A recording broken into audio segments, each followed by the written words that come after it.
Hello সবাইকে, চলো আজকে তোমাদের জন্য কিন্তু বিরিয়ানি চলে এসছে সামনে সামনে।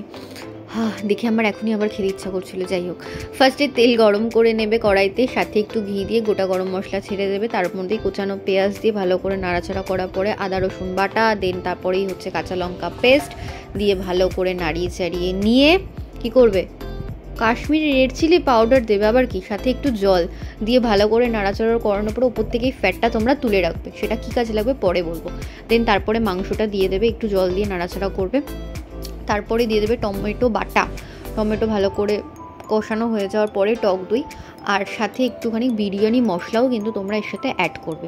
আর পাশেই কিন্তু তোমরা রাখবে কি গরম জল রাখবে, গরম জলটা করে ওর মধ্যে দেবে, ডিরেক্ট কাঁচা জলটা দেবে না। দেন তারপরে দিয়ে প্রেশারে দিয়ে দেবে, প্রেশারে মিনিমাম 6টা মতো সিটি দিয়ে দেন প্রেশারটাকে আটকে রেখে দেবে যতক্ষণ না সিটিটা খুলছে। দেন খোলার পরে ওপর থেকে আবার সেম ফ্যাটটাকে তুলে রাখবে। কী কাজে লাগবে সেটা তোমরা পরে দেখতেই পারবে। তারপরে মাংসগুলো ঠান্ডা হয়ে গেলে মাংসগুলোকে পুরোটা আলাদা করে নিয়ে জাস্ট শুধুমাত্র যেটা তোমাদের গ্রেভিটা থাকবে না, সেই গ্রেভিটাকে ছাঁকনির সাহায্যে পুরোটা জাস্ট শুধু বের করে নিতে হবে, যেটুকু তোমাদের মানে জল জুস যেটা থাকবে শুধুমাত্র সেটুকু, ঠিক আছে? পুরোটা কিন্তু দেওয়া যাবে না, তাহলে কিন্তু বিরিয়ানিটার টেস্ট একদমই আসবে না। আর এই প্রসেসটা চলতে চলতে তোমরা কি করবে, ডিমগুলোকে সেদ্ধ বসিয়ে দেবে লবণ দিয়ে, সাথে তেল দেবে, আর ওই যে তুলে রেখেছিলাম যে ফ্যাটটা সেটা দিয়ে দেবে। দেওয়ার পরে আলুগুলোকে ভেজে নেবে, ভেজে কিন্তু আলুগুলোকে তুলে নেবে। আর তার মধ্যে চালটা সেদ্ধ করে নেবে, গোটা গরম মশলা দিয়ে চালটাকে ভালো করে সেদ্ধ করে নিয়ে, আর তার মধ্যে দুধ আর স্যাফরন দুটোকে আলাদা করে মিক্সড করে সাইড করে রেখে দেবে। দেন একটাতে কেওড়া জল, গোলাপ জল আর মিঠা আতর একদম অল্প পরিমাণে দিয়ে একটা ভালো সুন্দর করে মানে পেস্ট করে সাইড করে রেখে দেবে। দেন হাঁড়িটা নিয়ে নেবে, নিয়ে তোমরা ভালো করে একদম ঘি মাখিয়ে নেবে যেটাতে বিরিয়ানি করবে। তারপরে যে মাংসটা তুলে রেখেছিলাম সেটাকে দিয়ে ভালো করে যেই জুসটা বার করেছিলাম আমরা সেই জুসটা দিয়ে দেবে। দিয়ে যেরকম প্রসেসে আমরা আর কি বিরিয়ানিটাকে সাজাচ্ছি দেখো তোমরা, লেয়ার বাই লেয়ার করে করে এরকমভাবে বিরিয়ানিটাকে একদম সুন্দর করে বাই লেয়ার করে করে করে করে কিন্তু তোমরা বিরিয়ানিটাকে সাজিয়ে ফেলবে। আর বিরিয়ানি করতে গিয়ে আমার হালাত পুরো বেহালাত হয়ে গেছিলো। যাই হোক না কেন, এরকমভাবে লেয়ার করে করে করে করে সুন্দর করে দেবে যাতে প্রত্যেকটা লেয়ারে কিন্তু খুব সুন্দরভাবে পড়ে। তোমরা দেখতে পাচ্ছ আমি কিভাবে করছি।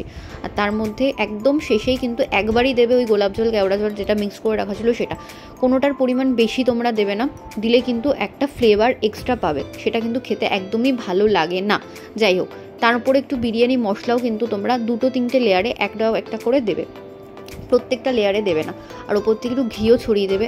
আর হ্যাঁ, যেই ফ্যাটটা আমরা মাংস থেকে তুলে রেখেছিলাম এই ফ্যাটটা কিন্তু এবারে আমরা দিয়ে দেবো, ঠিক আছে?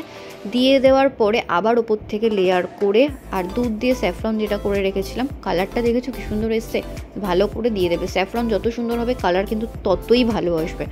দেন তারপরে কিন্তু তোমরা ভালো করে সিল করে দিতে হবে তোমাদেরকে। আর ওপর থেকে একটু বিরিয়ানি মশলা সরিয়ে দিও, আর একটু ফ্যাটটা চাইলে তোমরা দিতেও পারো, নাও দিতে পারো, সেটা তোমাদের ইচ্ছা। দিয়ে ভালো করে ডিম ফিম দিয়ে পুরো একদম ঢাকনা দিয়ে জাস্ট ডিমে বসিয়ে দাও 2 ঘন্টা মিনিমাম।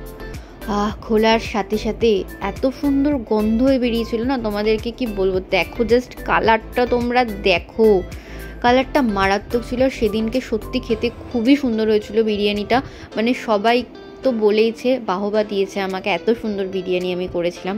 যাই হোক, আর আমাকে তো অনেকে এটাও বলেছে যে তোকে একটা রেস্টুরেন্ট খুলে দেবো এবারে। আচ্ছা, আমি কিন্তু ভেজ বিরিয়ানিরও তোমাদের জন্য খুব তাড়াতাড়ি একটা রেসিপি আছে ভেজ বিরিয়ানির, সাথে থাকতে হবে দেখার জন্য, ঠিক আছে? চল আজকের মতো টাটা। কেমন